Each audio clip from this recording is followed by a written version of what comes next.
దేవుని పరిశుద్ధ నామమునకు మహిమ కలుగునుగాక. ఈ ఉదయకాలం దేవుడు ప్రేమించి ఈ మే మాసం ఈ 11వ తారీఖు దేవుని యొక్క మహాకృప మనకు తోడుగా ఉంచినందుకై దేవునికి ఎంతో కృతజ్ఞుడమై ఉన్నాం.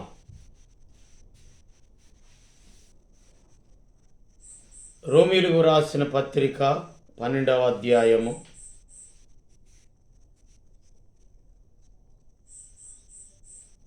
11వ వచనం. ఈరోజు 11వ తారీఖు. ఆసక్తి విషయములో మాంద్యులు కాక ఆత్మయందు తీవ్రత గలవారై ప్రభువును సేవించుడి. రోమీయులకు రాసిన పత్రిక 12వ అధ్యాయము 1వ వచనం. కాబట్టి సహోదరులారా, పరిశుద్ధమును దేవునికి అనుకూలమునైన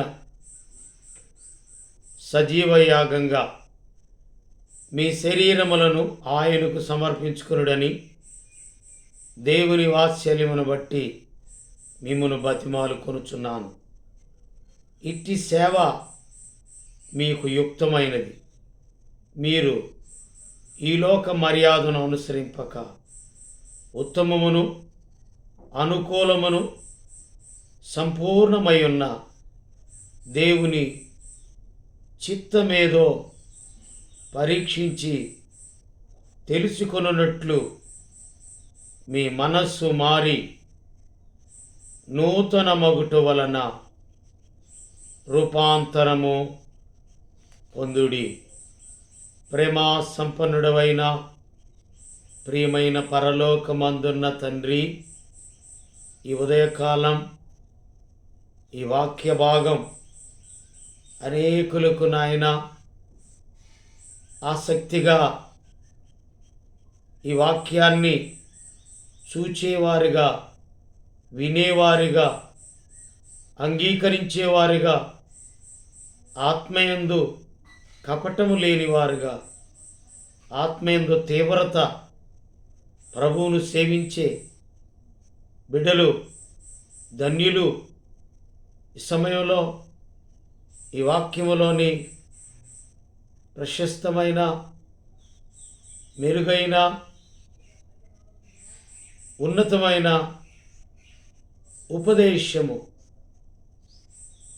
ఉపదేశించండి. కృతజ్ఞతా స్తోత్రాలు సమర్పిస్తూ యేసు ప్రభు నామములో ప్రార్థించి స్తుతించి వేడుకుంటున్నాము తండ్రి. ఆమేన్. ఆసక్తి విషయములో అంటే దేవునికి అనుకూలమైన సజీవ యాగంగా ప్రాణాత్మ శరీరములు ఆయనకు సమర్పించుకొని దేవుని వాత్సల్యమును బట్టి ముందుకు కొనసాగిపోయేటటువంటి వారు ఈ లోక మర్యాదను అనుసరింపక ఉత్తమమును అనుకూలమును సంపూర్ణమై ఉన్న దేవుని చిత్తమేదో పరీక్షించి, అలాగైతే అనుకూలంగా ప్రవర్తించిన వ్యక్తులను ఉదయకాలం జ్ఞాపకం చేస్తూ ఉన్నాను. అనుకూలంగా ఆసక్తి ఉన్నది, దేవునికి అనుకూలంగా ప్రవర్తించిన ప్రభు కోసం సమర్పించుకున్న వ్యక్తులు ముగ్గురు వ్యక్తులను జ్ఞాపకం చేస్తాను. దానియేలు గ్రంథం 2వ అధ్యాయం 49వ వచనం.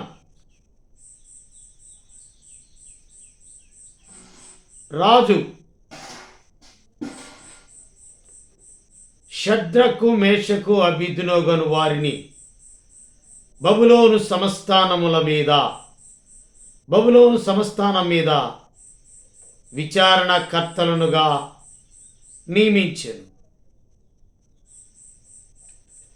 ఈ ముగ్గురు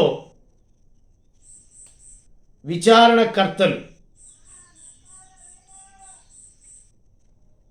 ఆత్మయందు తీవ్రత కలిగినటువంటి వారని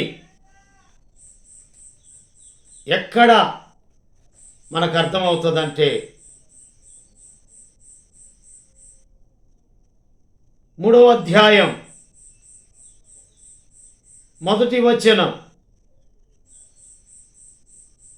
రాజు నెబుకద్నెజరు బబులోను దేశములోని దోరాయను మైదానంలో దాన్ని నిలవబెట్టించెను. దాన్ని అంటే బంగారు ప్రతిమ ఒకటి చేయించి బబులోను దేశములోని దోరాయను మైదానములో దాన్ని నిలువబెట్టించెను. ఈనాడు ఒక ప్రధానమంత్రి ఒక పెద్ద అయోధ్యలో ఒక పెద్ద ప్రతిమను నిలబెట్టించి దానికి ప్రాణప్రతిష్ఠ చేయటానికి నీవెవరవయ్యా? అసలు నువ్వు మానవుడివి. ఆఫ్టర్ ఆల్ ఒక ప్రధానమంత్రివి మాత్రమే. పైన ఆకాశమందు, క్రింద భూమి యందును, భూమి కింద పాతాళంలో నాకు సర్వాధికారం ఇవ్వబడిందని, భూమి మీదను పరలోకంలోనూ నాకు సర్వాధికారం ఇవ్వబడి ఉన్నదని యేసు ప్రభువారు చెప్తున్నారు. ఏదో ఒక బొమ్మను నిలబెట్టి దానికి ప్రాణప్రతిష్ఠిత నీ వల్ల ఏమవుతుంది? ప్రాణం పోయటానికి, ప్రాణం తీయటానికి అధికారం కలిగిన వాడు దేవుడు. అయితే ఈ దినాలు దుర్దినాలు, అంచె దినములు, అపాయకరమైన కాలములు. అందుకని నిన్న దినములు చెడ్డవి, సమయమును పోనివ్వక సద్వినియోగం చేసుకొనుచు అజ్ఞానుల వలె కాక జ్ఞానుల వలె నడుచుకున్నట్లుగా జాగ్రత్తగా చూచుకోమని దేవుని వాక్యం సెలవిస్తూ ఉంది. పౌలు గారు ఎఫెసు సంఘానికి తెలియపరిచారు. ఈరోజు రోమా సంఘానికి తెలియపరుస్తున్న విషయం ఏంటంటే, ఆసక్తి విషయంలో మాంద్యులుగాక ఆత్మయందు తీవ్రత గలవారై ప్రభువును సేవించుడి. అలాగైతే ప్రభువును మాత్రమే సేవించిన ముగ్గురు వ్యక్తులు ఈనాడు ఈ దినాల్లో ఫిల్టర్ వేస్తే షెల్టర్లో ఉన్న ముగ్గురు వ్యక్తులు జ్ఞాపకమవుతున్నారు. ఈ దినాల్లో ఆ ముగ్గురు ఎవరో తేలిన ఫలితార్థం దేవుడు ఆ ఫలితాన్ని ఎవరిలో చూశాడు అంటే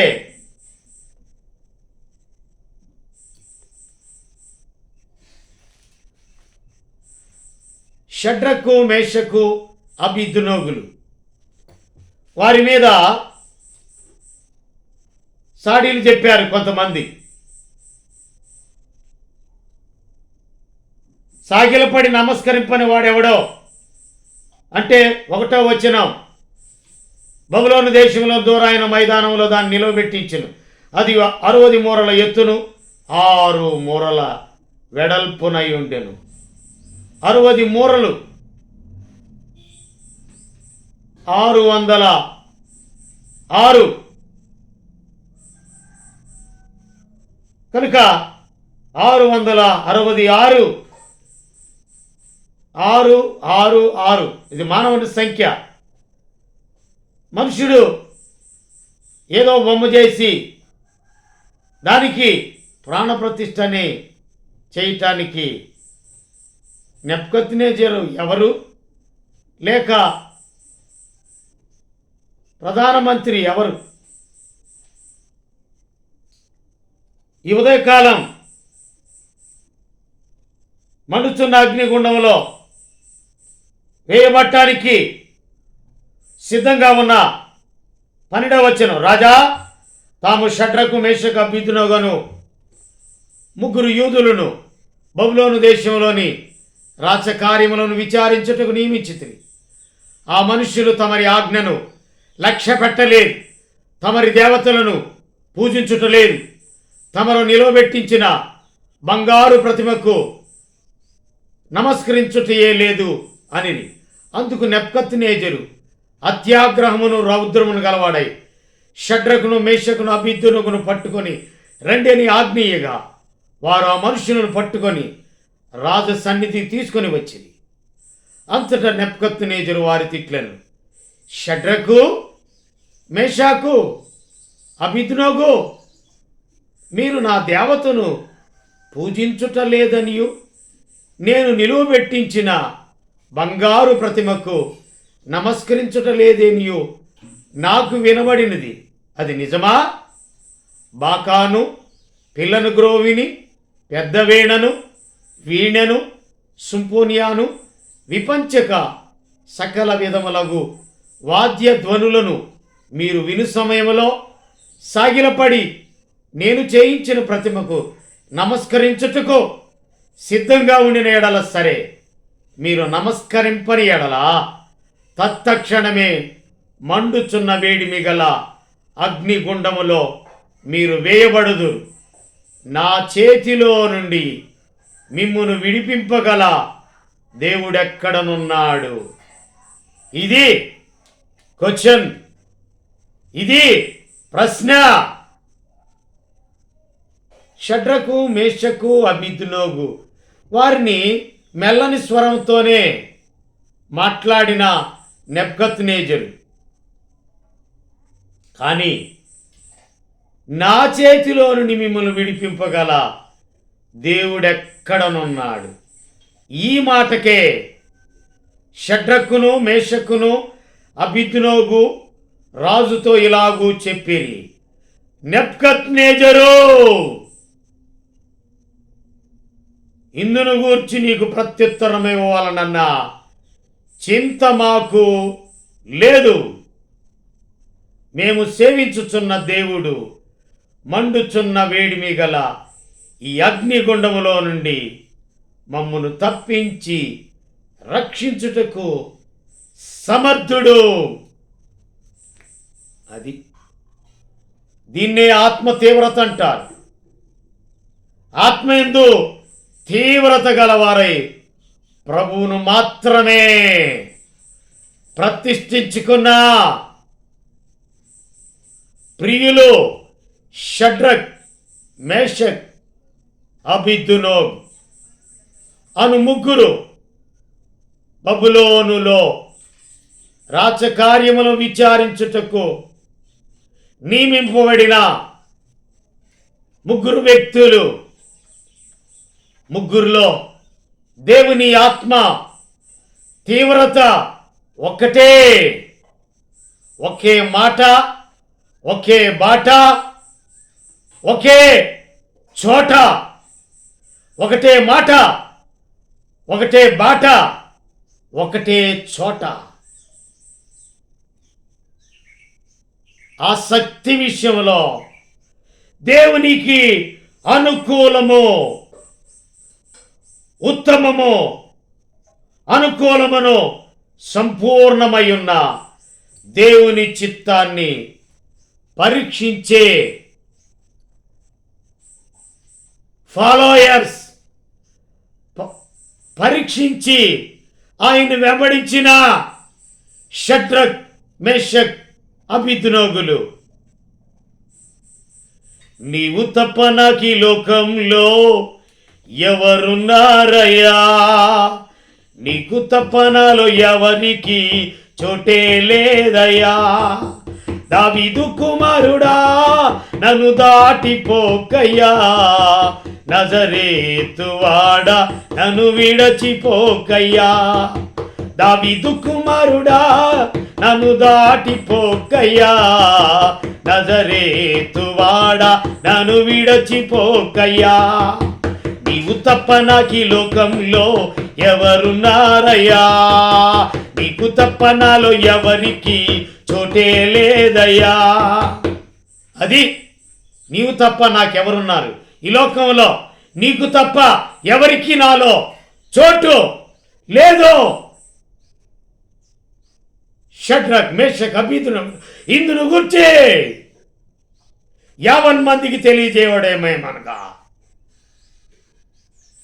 50 మందికి తెలియజేయపరిచినటువంటి వ్యక్తులు షడ్రక్, మేషక్, అబేద్నెగోలు. వారిలో ఉన్న ఆత్మ తీవ్రత, ప్రభువును సేవించుట్లో వినుదీయలేదు. ఆసక్తి విషయం అనుసరించే క్రీస్తు తన అడుగుజాడలయందు నడుచుకున్నట్లుగా మాదిరి ఉంచిపోయెను. అలాగైతే పేతురు పత్రికలో 1 పేతురు రాసిన మొదటి పత్రిక 2వ అధ్యాయం 21వ వచనం, క్రీస్తు కూడా మీ కొరకు బాధపడి మీరు తన అడుగుజాడలయందు నడుచుకున్నట్లు మీకు మాదిరి ఉంచిపోయెను. షడ్రక్, మేషక్, అబేద్నెగోలు మాదిరి, మోడల్. వారిని మనం వెంబడించాలి. ఒక రాజుని పేరు పెట్టి పిలిచారంటే కారణం ఎందుకు వచ్చింది అంత కోపం?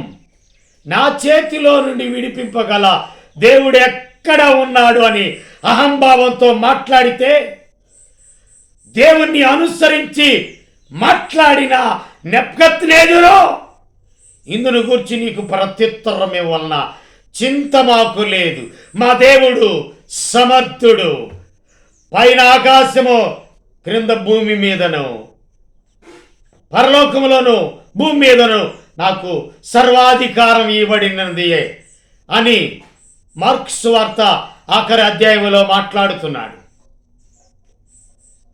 అలాగైతే సర్వాధికారి ఆయన, సర్వాధికారం కలిగిన ఆయన క్రింద పనివారు ఎవరో తెలుసా?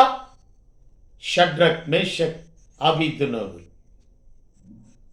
అలాంటి ఆత్మ తీవ్రత కలిగిన వాడే అపోస్తలుడైన పౌలు. మన ప్రభు అయిన యేసుక్రీస్తు వారు ఆత్మలో కపటము లేనివాడు, ఆత్మలో హృదయపూర్వకంగా నిజము పలికినవాడు, సత్యాన్ని పలికినవాడు. ఆయన సర్వాధికారి, సర్వోన్నతుడు, సకల అధికారం కలిగినవాడు. ఈ ఉదయకాలం ప్రార్థన చేద్దాం.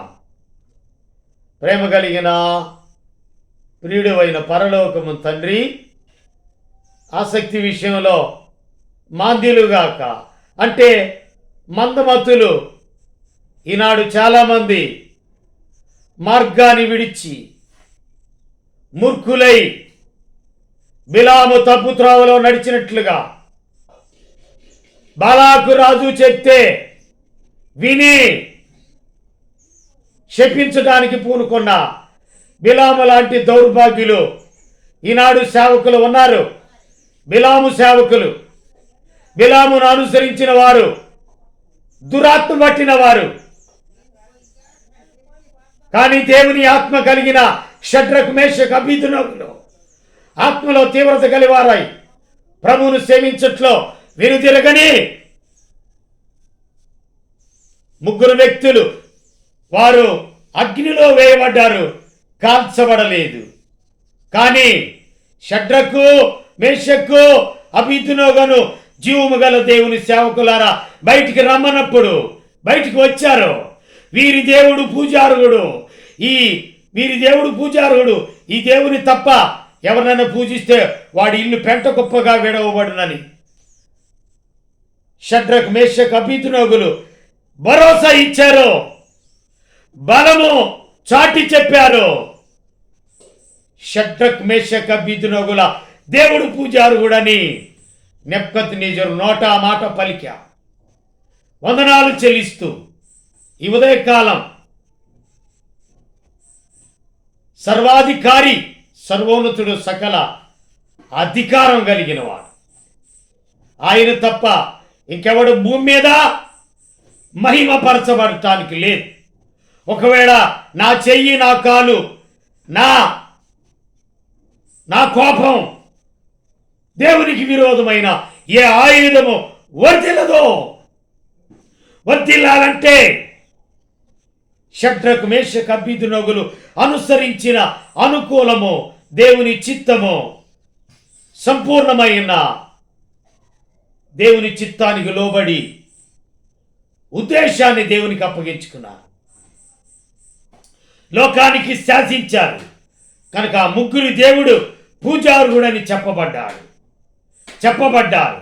విలువైన వ్యక్తులు, ఆ విలువైన వ్యక్తులతో విలువైన జీవితాన్ని సంపాదించుకొని వారిని వెంబడించే నీ బిడ్డలను అంగీకరించే, ఆత్మలో కపటం లేని, ఆసక్తి విషయంలో ఆలోచన కలిగి అనుసరించి నీ వైపు, నీ మార్గంలో నడిచే, యేసు మార్గంలో నడిచే సంపూర్ణమైన దైవ పిల్లలను లేవనెత్తమని యేసు క్రీస్తు నామములో స్తుతించి ప్రార్థించి వేడుకుంటున్నాం తండ్రి.